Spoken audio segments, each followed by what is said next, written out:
Assalamualaikum warahmatullahi wabarakatuh.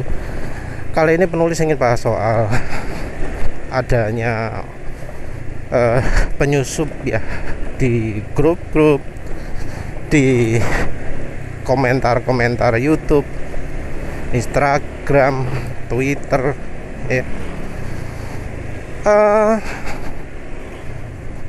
Beberapa dari penyusup tersebut ya itu ngomongnya kadang nggak masuk akal.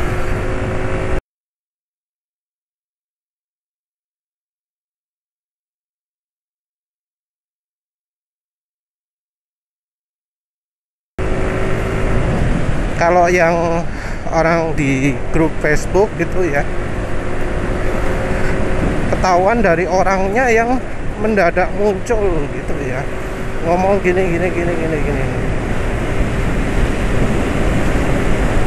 Penulis bahkan curiga ada video yang dirilis hanya demi kesengajaan gitu ya. Ada yang apa jenenge rangka patah gitu, motor saingan tentunya ya, bukan motor yang lagi viral. Itu anehnya tampangnya gembira, anehnya seperti itu ya. Jadi entah penulis masih bisa lihat videonya atau enggak, tapi kalau bisa penulis coba cantumkan. Nih Yamaha nih nyusul nih jangan bilang-bilang Honda terus nih. Yamaha nyusul nih Yamaha tuh ya, Yamaha guys ya, Yamaha nih, Yamaha semakin di Jepang ya, beneran ya tuh ya. Jadi ada orang menunjukkan rangka patah dari motor Yamaha dalam kondisi sendirian di syuting ya, sambil bergaya gitu. Yang jadi masalah adalah ekspresinya yang gembira itu ya. Karena di ekspresi lain videonya motor ada yang nangis, ada yang sedih, ada yang digojoloki tapi tetap kelihatan susah, kelihatan kayak tersenyum tapi senyumnya senyum bukan gembira. Yang lain-lain juga selalu pasang tampang susah ya, karena ya masa ya bakal gembira motornya patah gitu ya. Tapi ya itu ya yang terjadi. Faktanya ada orang yang gembira motornya patah, tapi itu merek lain. Kalau untuk merek Honda, orangnya selalu susah ketika menunjukkan rangka patah, karena yang karatan pun mukanya susah. Orang-orang yang beneran punya motor ngomong aman itu kadang masih ada rasa khawatir juga, karena tahu sekarang musim kemarau. Beda dari ketika musim hujan nanti ya, pasti mereka bakal lebih khawatir. Ingat ya, ngecat itu tidak 100% menghilangkan sumber karat, karena karat bisa datang dari dalam. Dan kalau sudah ada bibit karat, bakal lebih mudah terjadi karat walau sudah dicat. Karena cat kadang tidak bisa 100% menghilangkan kelembapan. Kelembapan masih bisa masuk entah dari porinya cat atau apapun lah bagian yang belum kena cat.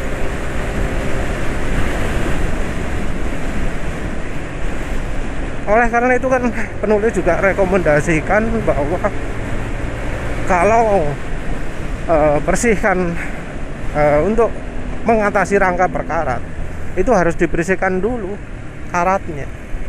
Salah satu video yang diklaim motor aman itu kelihatan sama sekali nggak ada silikat ya, padahal di motor-motor lain banyak ya. itu diomong aman ya. Nggak ada keterangan apa-apa, dikesankan motornya itu nggak mengalami karat. Tapi ketika dilihat itu jelas kelihatan sudah dicat. Nah, yang jadi masalah adalah karena penulis menjumpai ada bagian tertentu pada rangka depan bawah itu ada sisa karat. Ada bukan sisa karat sih, karat ya. Karat yang tidak dibersihkan dulu, tidak dikerik, tidak diamplas gitu ya. Kelihatan catnya itu menggelembung. Penasaran sama esap motor gue? Ada sih titik-titik yang harus dicat.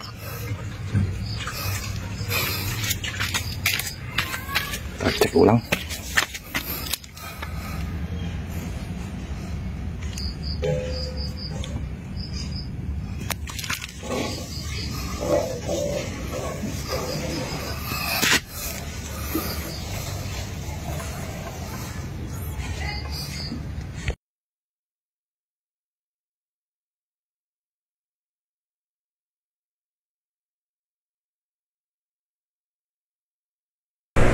Jadi permukaannya itu terlihat seperti bunga karat gitu ya.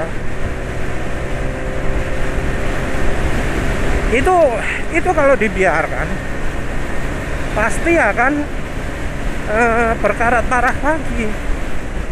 Bahkan di situ sudah kelihatan ada tanda-tanda cat yang baru ya, cat yang barusan diberikan itu rontok. Karena memang kalau kondisinya seperti itu, karatnya bakal melepaskan cat yang ada.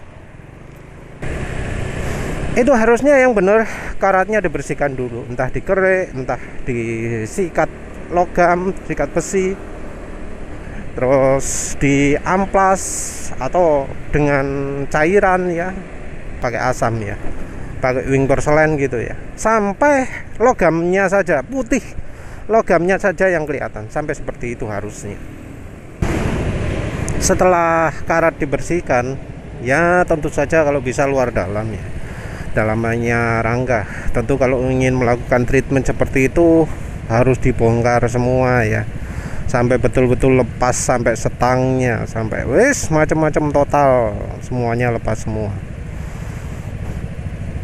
Kalau bisa dilepas semuanya wis. Terus rendam air asam gitu cukup lama. Cat itu biasanya tahan terhadap asam ya, sampai ya 2 hari gitu ya. Terus ya cukup mahal juga ya, karena kan harganya kalau penulis ngitung wing porselen satu botolnya itu kira-kira 20.000. Kalau 3 botol ya 60.000. Semua lubang-lubang di rangka itu dibuntu semua, terus dituang wing porselennya ke dalam rangka. Lakukan untuk yang separuh depan, separuh belakang kiri, separuh belakang kanan.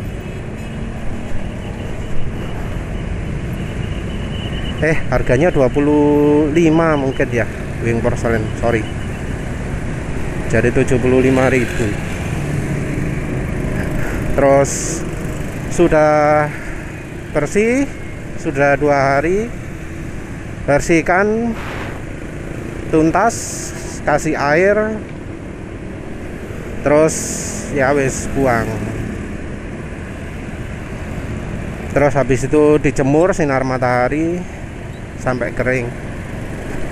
Kalau yang luar gampang ya, pakai sikat bisa. Terus setelah itu proses pengecatan. Kalau pingin yang mirip-mirip celup, ya wes lakukan seperti waktu ngasih asam itu, lubang-lubangnya ditutupin lagi, terus tinggal dikasih cat ya, langsung dituang ke dalam rangkanya. Kalau cat tentunya ya nggak perlu ditunggu lama, soalnya ditunggu lama nanti catnya kering di dalam. Ya sebisa mungkin diudak-udak, diumak-umak, dikocok-kocok lah ya. Terus pastikan catnya juga dalam kondisi lebih encer dari biasa ya. Entah tambahi thinner atau minyak ya. Penulis pernah ngecat pakai 20%-nya pakai minyak goreng. Masih banyak minyaknya ya. Begitu kering juga agak berminyak. Entah apakah enak pakai seperti itu ya. Karena kan artinya catnya jadi lebih berminyak. Yang dalam kondisi normal bakal kelihatan jelek ya. Tapi kalau untuk bagian dalam mestinya no problem ya. Toh ada catnya juga. Tentu sebelum dipakai ya dikocok dulu, karena kalau nggak rata ya jadi masalah juga kan nanti kalau minyaknya di suatu saat kering. Harus dicampur rata dulu lah ya. Kalau catnya terlalu kental nanti mesti bakal ada bagian yang tidak terkena cat. Jadi celah-celahnya apa jadinya? Apa nih, sisi kisi-kisinya ya. Ya terserah mau pakai thinner atau pakai minyak goreng. Yang jelas catnya itu jangan terlalu kental. Wes, kalau sudah begitu ya yang luar ya lakukan juga. Jadi untuk perawatan rangkanya seperti itu ya. Ini bahas yang orang-orang yang ngasih info gitu ya, sering ngomong keunggulan-keunggulan Honda yang harusnya sekarang ini tidak relevan. Jadi disebut garansi ya, motor itu gampang klaim garansi, sesuatu yang bohong, karena klaim garansi itu sesuatu yang susah. Bahkan ya kalau kita nggak tahu, kalau konsumen nggak tahu, bisa dipastikan konsumen bakal diarahkan untuk jangan klaim garansi. Karena setahu penulis, klaim garansi itu ditanggung dealer, bukan ditanggung Honda. Untuk khusus motor Honda ya, setahu penulis kalau ada klaim yang nanggung itu dealer. Jadi kepala mekaniknya akan berusaha dengan berbagai cara untuk mengarahkan konsumen, untuk meyakinkan konsumen bahwa garansi itu tidak berlaku. Nah, ini sempat ke dealer ya Bang, kemarin ya? Langsung, karena dibilang orang bengkel karena sok bocor apa gimana, saya langsung komplain.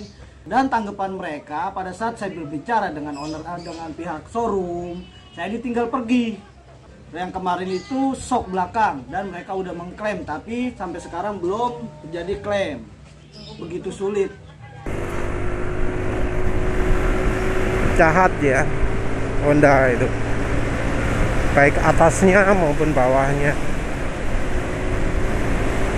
Yang di atas nolak keberadaan kasus-kasus macam-macam, yang di bawahnya berusaha mengarahkan orang biar mengeluarkan duit.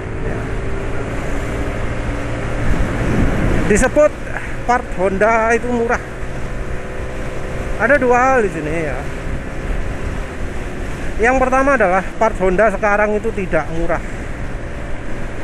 Silahkan ngecek harga kampas remnya biaya dan ganti kampas remnya Honda Vario 160 dibandingkan dengan Aerox atau NMAX atau PCX 160 lah.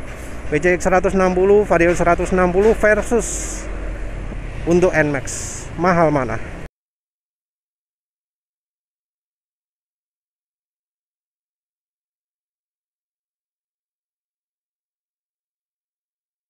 Tapi kan ya yang nggak tahu ya, disangka Honda itu partnya beneran murah,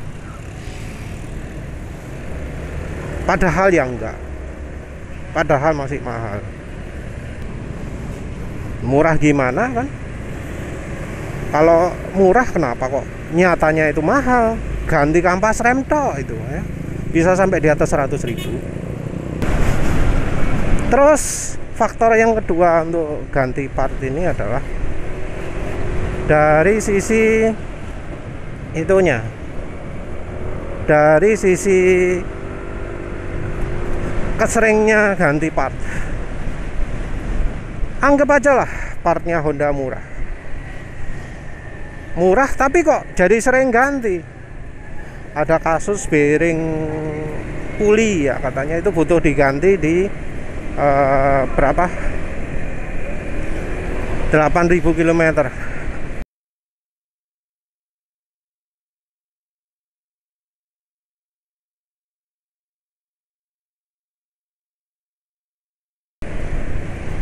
Wah, itu kan sesuatu yang aneh gitu ya, karena itu termasuk bagian mesin yang kalau dalam garansi itu punya garansi 3 tahun atau 30.000 km. Garansi 30.000 km 3 tahun, tapi 8.000 km 9 bulan sudah ganti. Itu masalah besar gitu. Yang satu itu menunjukkan ciri partnya grimpes ya, cepat rusak. Jadi kalau punya motor Honda, Pak, umur part itu berapa jadinya?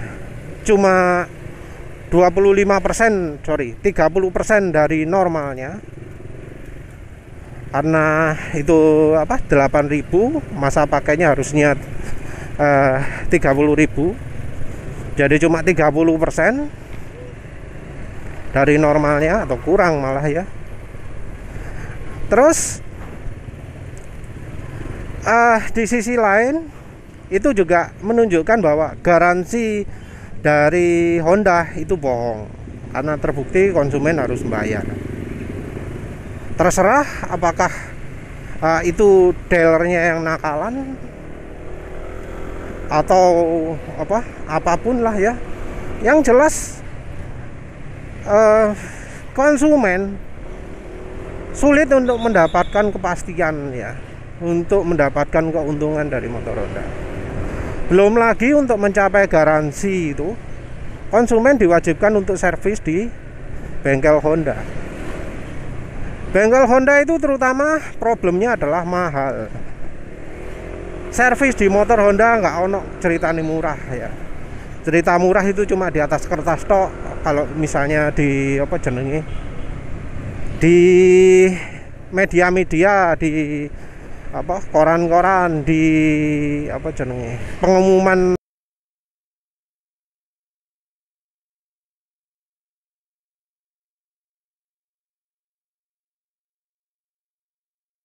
realitanya servis Honda enggak murah. Ada biaya-biaya nggak perlu ya. Contoh biaya karbon clean. Penulis lihat pernah total 100.000. Ya memang nggak semahal di mobil, karena kalau di mobil ongkos karbon clean bisa 200.000 ya. Belum lagi injektor clean, belum lagi catalytic converter clean, pembersih ruang bakar, burahnya, biaya engine flush macam-macam gitu ya. Biaya-biaya yang mubazir ya. Walau mungkin efektif, tapi sebenarnya kalau kita simak serius adalah mubazir. Nah, oh ya, di Honda sekarang sudah ada produk engine flush, jadi bisa dipastikan konsumen bakal diwajibkan engine flush juga. Biaya lagi kan konsumen ya. Jadi servis di Honda itu mahal. Partnya anggap saja lah murah, padahal ya sebenarnya mahal, tapi cepat rusak. Antara motor yang 30.000 km nggak harus ganti part, dengan motor yang setiap 8.000 km harus ganti part, ya tetap loh ya, yang tiap 8.000 km ganti part itu yang lebih mahal. Terus harga jual kembali, entah mengapa ya, sampai sekarang masih ada postingan-postingan yang menyebut harga jual kembali motor Honda itu masih mahal. Padahal enggak ya. Sales Honda pun penulis pernah lihat sampai digambarkan nangis gitu ya. Karena ya penjualan nggak laris tapi banyak bulian. Motor yang biasanya inden gitu ya, jadi ready gitu.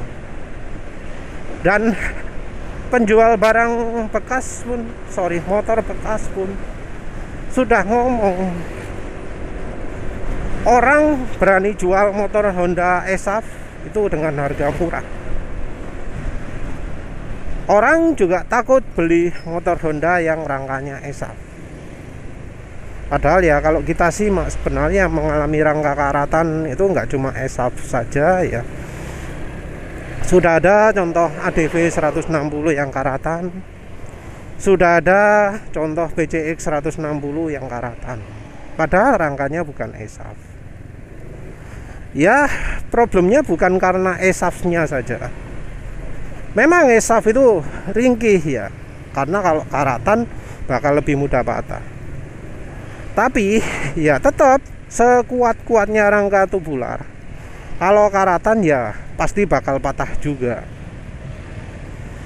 Kalau rangka karatan ini, patahnya rangka yang non ESAV itu biasanya terjadi di antaranya garpu dan setang.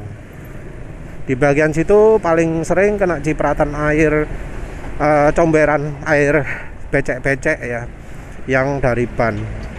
Kalau yang ESAV, cipratan becek-becek comberan itu kena rangka terus kemudian turun, akhirnya airnya nyantol di bawah, disangkutkan oleh deknya ya. Deknya itu akan menampung air di situ untuk membuat karat lebih mudah terjadi.